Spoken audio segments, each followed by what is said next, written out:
Greetings to all. இன்னைக்கு நாம term 1 8th standardல rational numbers exercise number 1.3ல objective type last ஒரு 7ல இருந்து 10 வரைக்கும் இருக்கக்கூடிய objective type question பார்க்க போறோம். இது page number 25ல இருக்கு.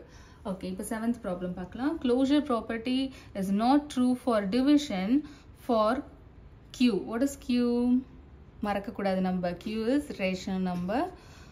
Okay, இந்த rational numberக்கு டிவிஷன்ல க்ளோஷர் ப்ராப்பர்ட்டி ட்ரூ கிடையாது. எதனால, எந்த நம்பர்னால அப்படின்னு கேட்குறாங்க. 1நாலையா, -1நாலையா, 0நாலையா, D1/2நாலையா அப்படின்னு கேட்குறாங்க.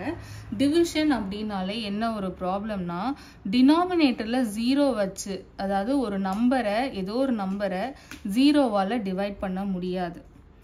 இதுதான் நமக்கு ரேஷனல் நம்பரோட டெஃபினிஷன்லேயே இருக்கும். ஒரு a/bன்னு ஒரு ரேஷனல் நம்பர் இருக்குன்னா b எப்பவுமே 0வா இருக்கக்கூடாது அப்படிங்கிறது தான் டெஃபினிஷன்லேயே இருக்கும். இந்த 0நால தான் இந்த வேற என்ன நம்பர் டினாமினேட்டரில் வந்தாலும் பரவாயில்ல, 0 வந்துருச்சுன்னா அதை இது வரைக்கும் மேத்தமேட்டிக்ஸில் டிஃபைன் பண்ணவே இல்லை. 0 வச்சு ஒரு நம்பரை எப்படி டிவைட் பண்ணுறதுன்ட்டு. ஸோ அந்த கான்செப்ட்னால தான் க்ளோஷர் ப்ராப்பர்ட்டி வந்து டிவிஷனில் ட்ரூ கிடையாது. ஸோ ரீசன் வந்து இந்த 0 தான். So option C is answer. அடுத்து இது வந்து நமக்கு டெஃபினிஷன்லேயே நமக்கு சொல்லிட்டாங்க, பி எப்போவுமே 0வா இருக்கக்கூடாது, டினாமினேட்டர் எப்போவுமே 0வா இருக்கக்கூடாதுன்னு. ஸோ அந்த ரீசன்னால தான் சி வந்து ஆன்சர், 0 வந்து ஆன்சர். அடுத்து பி 8th கொஷின் பார்க்கலாம். 1/2 -3/4 -5/6 is not equal to, same அதே நம்பர் தான் இருக்குது. 1/2 3/4 -5/6 என்ன பண்ணியிருக்காங்க, என்ன ப்ராப்பர்ட்டி இது? காம்பினேஷனை மாற்றிருக்காங்க. இங்கே லாஸ்ட் 2 நம்பருக்கு ப்ராக்கெட் போட்டிருக்காங்க, இங்கே ஃபர்ஸ்ட் 2 நம்பருக்கு ப்ராக்கெட் போட்டிருக்காங்க. நம்பர்ஸ் எல்லாமே சேம் தான், சைன் எல்லாமே சேம் தான், ப்ராக்கெட் அந்த காம்பினேஷன் தான் மாறி இருக்கு. ஸோ காம்பினேஷன் மாற்றுற ப்ராப்பர்ட்டி எது? Associative property. இடத்த மாற்றுறது கம்யூட்டேட்டிவ். ஆனால் நம்பர்ஸ் எல்லாம் அதாவது பிளேஸ்டே தான் இருக்கும், பட் காம்பினேஷன் மட்டும் நம்ம மாற்றுவோம் அப்படின்னும் போது அது வந்து அசோசியேட்டிவ் ப்ராப்பர்ட்டி இல்லையா? இங்கே அதுதான் அவங்க கேட்குறாங்க. இந்த இது வந்து எந்த ப்ராப்பர்ட்டியை இல்லஸ்ட்ரேட் பண்ணுது? கம்யூட்டேட்டிவா, க்ளோஷரா, டிஸ்ட்ரிபியூட்டிவா, அசோசியேட்டிவான்னு கேட்குறாங்க. நான் எக்ஸ்பிளைன் பண்ணும்போதே சொல்லிட்டேன் அது அசோசியேட்டிவ் ப்ராப்பர்ட்டின்னு. ஸோ டி தான் ஆன்சர். அடுத்து 9th problem. Which of the following illustrates the inverse property of addition அப்படின்னு சொல்லியிருக்காங்க. இன்வர்ஸ் அப்படின்னாலே நம்ம ஐடென்டிட்டியை நினைக்காம இன்வர்ஸ் ப்ராப்ளமை நம்ம அப்ரோச் பண்ணவே கூடாது.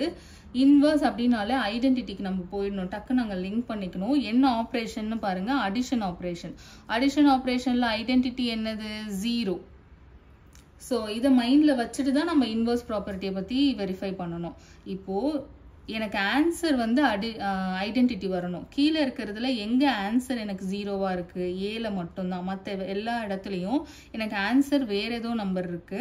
இங்க ஏல மட்டும்தான் எனக்கு ஆன்சர் 0வா இருக்கு. இருந்தாலும் நம்ம ஒரு தடவை வெரிஃபை பண்ணிடலாம்.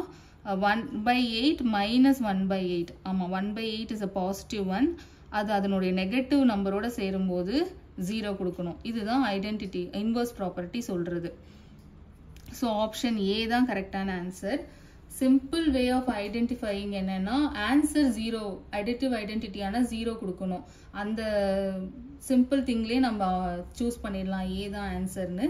இருந்தாலும் ஒரு தடவை வெரிஃபை பண்ணிக்கணும்னு நினைக்கும் போது பாசிட்டிவ் நம்பரோட இன்வர்ஸ் வந்து அதனுடைய நெகட்டிவ் நம்பர் இல்லையா? 1/8 உடைய இன்வர்ஸ் என்னன்னா -1/8. ஆமா, இங்க -1/8 தான் இருக்கு. அதே மாதிரி ரெண்டுத்தையும் ஆட் பண்ணும்போது நமக்கு 0 கிடைச்சிரும். ஸோ ஏ தான் ஆன்சர். நெக்ஸ்ட் 10th ப்ராப்ளம் பார்க்கலாம். இப்போ இந்த ப்ராப்ளம்ல இருக்க கொஷின் பாருங்க. ஒன் சைடில் ப்ராக்கெட் இருக்கு, இந்த சைடில் ப்ராக்கெட் கிடையாது. பட் வெளியில இருக்க அந்த 3/4ங்கிறது உள்ள இருக்கக்கூடிய 1/2க்கும் 1/4க்கும் டிஸ்ட்ரிபியூட் ஆயிருக்கு. இதை பார்த்ததுமே நமக்கு தெரிஞ்சிச்சு டிஸ்ட்ரிபியூட்டிவ் ப்ராப்பர்ட்டி தான்ட்டு. அவங்களும் சொல்லியிருக்காங்க, illustrates that multiplication is distributive over what? Multiplication வந்து டிஸ்ட்ரிபியூட் ஆகுது அப்படின்னா 2 ஆப்ரேஷன்ல தான் டிஸ்ட்ரிபியூட் ஆகும். ஒன்று அடிஷன், ஒன்று சப்ராக்ஷன். நம்ம வந்து இது ப்ராப்பர்ட்டிஸ்லேயே பார்த்துருக்கோம். மல்டிப்ளிகேஷன் ஆப்ரேஷன் 2 ஆப்ரேஷன் மேலே தான் டிஸ்ட்ரிபியூட் ஆகும். நமக்கு தெரிஞ்சதே மொத்தம் 4 தான்.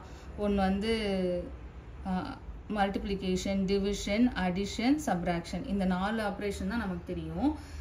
இதில் வந்து மல்டிப்ளிகேஷன் டிஸ்ட்ரிபியூட் ஆகக்கூடியது இந்த 2 நம்பர் மேலே மட்டும்தான். ஸோ டிவிஷன் ஆப்ஷன் கண்டிப்பாக வராது. நம்ம பேசிட்டு இருக்கிறதே மல்டிப்ளிகேஷன் பற்றி தான், அதனால அதுவும் கரெக்ட் ஆன்சர் கிடையாது. இது ரெண்டுத்துல ஏதோ ஒன்று தான், addition R subtraction.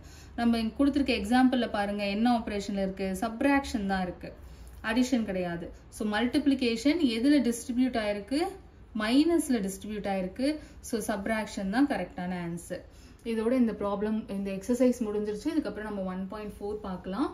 Thanks for வாட்சிங். உங்களுக்கு புரிஞ்சிருந்தது பிடிச்சிருந்துச்சு அப்படின்னாக்கா உங்கள் ஃப்ரெண்ட்ஸோட ஷேர் பண்ணிக்கோங்க, சேனலை சப்ஸ்கிரைப் பண்ணிக்கோங்க, லைக் பண்ணுங்கள். வேறு ஏதாச்சும் உங்களுக்கு டவுட் இருந்தது, வேறு ஏதாவது ப்ராப்ளம்க்கு ஆன்சர் வேணும், நீங்கள் ஏதாவது காம்படிட்டிவ் எக்ஸாமுக்கு ப்ரிப்பேர் பண்ணுறீங்க, உங்கள் லெவலில் 8th ஸ்டாண்டர்ட் லெவலில் ஏதாவது எக்ஸாமுக்கு ப்ரிப்பேர் பண்ணுறீங்க, அதுக்கு ஏதாவது சொல்யூஷன் தேவைப்படுது அப்படின்னாலும் நீங்கள் கமெண்ட் செக்ஷனில் சொல்லுங்கள். கண்டிப்பாக நான் ஹெல்ப் பண்ண ட்ரை பண்ணுறேன். தேங்க்ஸ் ஃபார் வாட்சிங்.